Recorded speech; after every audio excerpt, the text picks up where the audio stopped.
오늘 새벽에요. 비상계엄 사태의 핵심 인물로 꼽히는 김용현 전 국방장관에 대한 구속영장이 발부가 되었습니다. 그런데 구치소 안에서 자살을 시도했다는 소식이 알려지면서 하루 종일 어수선한 분위기가 이어졌습니다. 들어보시죠. 오늘 새벽 12시경에 김용현 전 국방부 장관이 동부구치소에서 자살을 시도했다고 하는 첩보가 있는데 사실입니까? 네, 그런 사실이 있어서 보고받은 바 있습니다. 아침에 제가 보고받기를 어저께 11시 한 52분경에 영장 발부되기 전에 대기하는 장소인데요. 통제실에서 근무자가 발견하고 바로 출동을 해서 도착을 하고 문을 여니까 바로 시도를 포기하고 나온 사례가 있었습니다. 현재는 보호실에 수용을 해서 건강에는 이상이 없는 것으로 보고를 받았습니다. 이유가 있었을 거 아닙니까? 혹시 검찰에서 내란 수괴를 윤석열 씨가 아니라 김용현 전 국방장관으로 몰아갔기 때문에 본인이 억울해서 이런 추론이 가능한데 어떻게 생각하세요? 저는 그렇게 생각하지 않습니다. 여러 가지 사정이 있었을 건데 제가 알 수는 없는. 어제 검찰의 신문 질문이 윤석열이 아니라 김용현이 주범인 것처럼 그렇게 계속 유도 질문을 검찰에서 했다는 거예요. 저는 그 조사 내용도 저희 알지 못합니다. 민주당의 저런 질문의 의도는 잠시 뒤에 짚어보고요. 이현정 의원님. 네. 일단 다행히 생명엔 지장이 없는 걸로 지금 전해지고 네. 있습니다. 김 전 장관. 상당히 충격적인 소식이에요. 그렇습니다. 이게 아마 영장 발부되기 직전에 아마 이제 발견이 돼서 그나마 극단적 선택 시도가 일단 실패로 돌아간 것 같은데요. 아마 본인 입장에서는 지금 특히 아마 여러 가지 충격 또 회한 뭐 이런 것들이 아마 굉장히 많을 것 같습니다. 특히 본인의 명령을 따라서 수행했던 위하 이 지금 각 장성들이 보면 국회에 나와서 잇따라서 지금 사실들을 증언하고 있지 않습니까? 또 이들도 지금 현재 보직 해임이 되거나 또 지금 이 사건 관련해서 수사 대상에 올라 있습니다. 예. 즉 자신이 지금 이 벌어진 일 때문에 자신의 부하들이 지금 줄줄이 지금 사법 처리를 받게 될 운명에 처해 있는 것에 대한 부담감이 있을 텐데요. 저는 정말 김용현 전 장관을 이해할 수가 없는 게 이분이 이미 비상계엄 관련해서는 지난번 국회에서 김민석 당시 의원이 수차례 질문했을 때 이건 가능하지 않습니다라고 본인이 이야기를 했다는 거 아니겠습니까? 지금 이 세상에 어떻게 비상계엄을 하겠습니까? 라고 이야기를 했었는데 근데 문제는 그때 실제로 비상계엄에 대한 논의가 지금 증언 나온 걸 보면 실제 이루어지고 있었다는 거 아니겠습니까?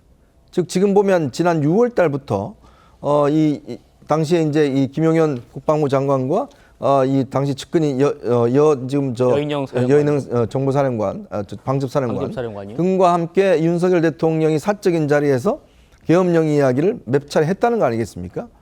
그 자리에서 그냥 본인은 흘려들었다고 이야기하지만 아마 이 김용현 전 장관하고는 상당히 깊이 있게 이야기가 된 것으로 보여져요.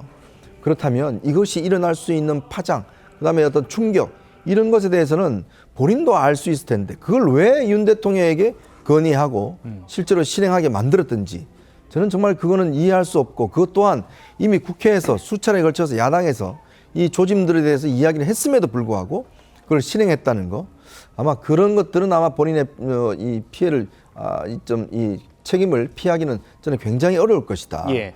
그리고 또 이 보면 지금 계속 정청래 위원장은 이제 뭔가 내란 수괴였던 주범을 김용현 장관으로 몰아가려고 했다 이 이야기를 하고 있는데 실제로 이 권한은 대통령에게 있습니다. 이 선포 권한 자체가 국방부 장관에게 있는 게 아니기 때문에 그거는 제가 볼 때는 어불성설인데 아마 본인의 어떤 이런 잘못된 판단으로 해서 나타날 수 있는 여러 가지 피해 이런 것들이 현실화되고 있기 때문에 그거에 대한 책임감이 크지 않을까 그렇게 예상을 해봅니다. 예. 박근혜 전 대통령 탄핵 국면에서 또 여러 사람이 유명을 달리하는 그런 불행한 일도 있었는데 이번 사태에도 혹시나 그런 불행이 반복되는 건 아닌가 이런 마음에 아주 국민들이 깜짝 놀라셨을 텐데요. 김용현 전 장관이 왜 이런 극단 선택을 했는지도 아마 추가 수사를 통해서 밝혀질 것 같습니다.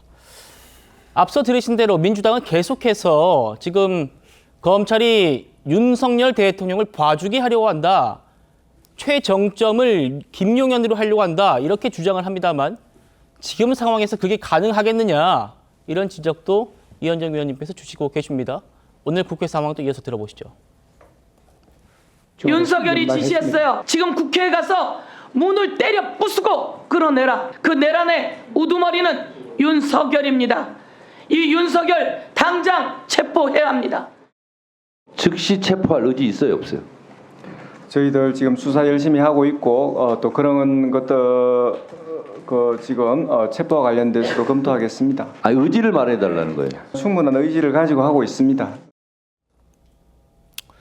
공수처는 뭐 김영현 전 장관 영장도 청구했다가 뭐 기각됐었죠.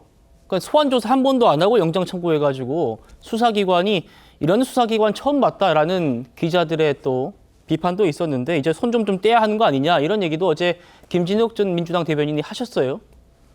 김영주 의원님. 네. 일단 지금 검찰이 김영현 전 장관 신병 확보에 성공을 했습니다.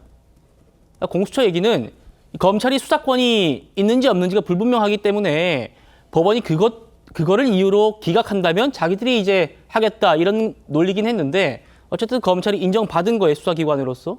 앞으로 곧바로 이제 대통령 신병 확보에 곧바로 나서지 않겠습니까? 네, 그렇습니다. 그러니까 그러기 위해서는 검찰도 경찰 또 군 검찰하고 손을 잡을 수밖에 없을 겁니다. 그러니까 지금 현재는 직권남용 같은 부분으로 밖에 접근할 수가 없기 때문에 검찰은 결국 내란죄를 바로 말하자면 즉시해서 수사할 수 있는 게 경찰이거든요. 이제 그렇기 때문에 지금까지는 각각의 어떤 그 수사 주체들이 스스로 앞다투어 가지고 중복도는 경쟁하듯이 했다면 지금부터는 오히려 뭐 어쨌든 그 전 국방장관이 검찰을 먼저 채택했기 때문에 예. 이제 그런 쪽에 우선 앞서 있습니다만은 그럼에도 불구하고 경찰이 앞서서 경찰과 검찰이 함께 합동해서 수사본부를 꾸릴 수밖에 없을 거라고 보여지고요. 이제 그러면서 이제 단일한 어떤 수사 그리고 또 현재 지금 뭐 국회에서 나름대로 또 특검이든 상설 특검이든 막 여러 가지 중첩적인 어떤 수사에 대한 관련된 어떤 법 통과들이 있을 수 있기 때문에 그런 것들도 함께 같이 상응한 어떤 그 동일한 선상에서의 어떤 진용 배치가 필요한 시점이 아닌가 그렇게 보여집니다. 예.